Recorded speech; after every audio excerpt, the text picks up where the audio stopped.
కాక్రోజుల నాయకత్వంలో neat paper లీకేజీకి వ్యతిరేకంగా జంజీలు ఢిల్లీ జంతర్ మంతర్ దగ్గర చేసిన పోరాటం ఫలితంగా కేంద్ర విద్యాశాఖ మంత్రి పదవికి రాజీనామా చేసిన ధర్మేంద్ర ప్రధాన్ను మళ్ళీ కేంద్ర మంత్రివర్గంలోకి తీసుకోబోతున్నారా? మోడీ గారి క్యాబినెట్లోకి ధర్మేంద్ర ప్రధాన్ మళ్ళీ రాబోతున్నారా? త్వరలో కేంద్ర మంత్రివర్గం షఫ్లింగ్ ఉంది. మళ్ళీ ధర్మేంద్ర ప్రధాన్కి కేంద్ర మంత్రి పదవి ఇవ్వబోతున్నారు అని సోషల్ మీడియాలో కొన్ని వార్తలు సర్క్యులేట్ అవుతున్నాయి. కానీ ఇది ఎక్కడా కూడా అఫీషియల్ ఇన్ఫర్మేషన్ కాదు, బీజేపీ ధృవీకరించిన ఇన్ఫర్మేషన్ కాదు, కేంద్రం ధృవీకరిస్తున్న ఇన్ఫర్మేషన్ కాదు.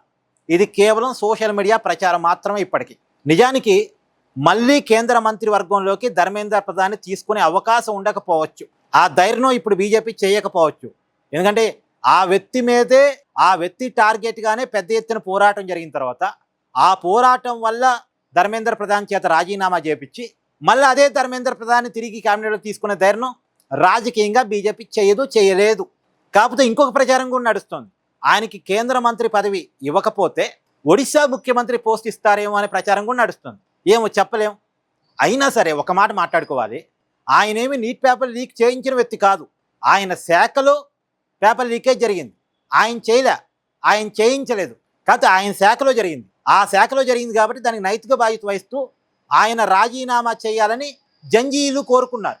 డైరెక్ట్గా ధర్మేంద్ర ప్రధాన్ ఏమి పేపర్ లీక్ చేసినోడు కాదు, చేయించినోడు కాదు, డబ్బులు తీసుకున్నోడు కాదు, తప్పు చేసినోడు కాదు. కాక్రోజులు కూడా ధర్మేంద్ర ప్రధానే డబ్బులు తీసుకున్నాడని, ధర్మేంద్ర ప్రధానే పేపర్ లీక్ చేయించాడని ఆరోపణ చేయలే.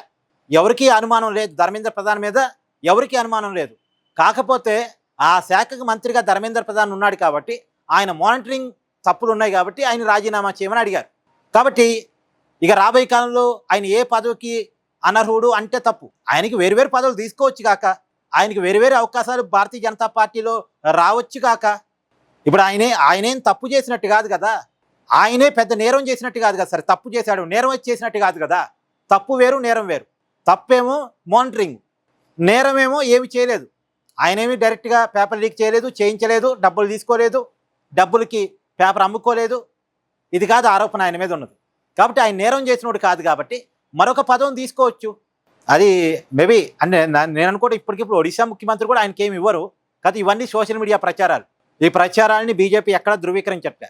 మేబీ బీజేపీ వ్యతిరేకులు కొంత బీజేపీని డ్యామేజ్ చేయడం కోసం క్రియేట్ చేస్తున్న ప్రచారాలేమో.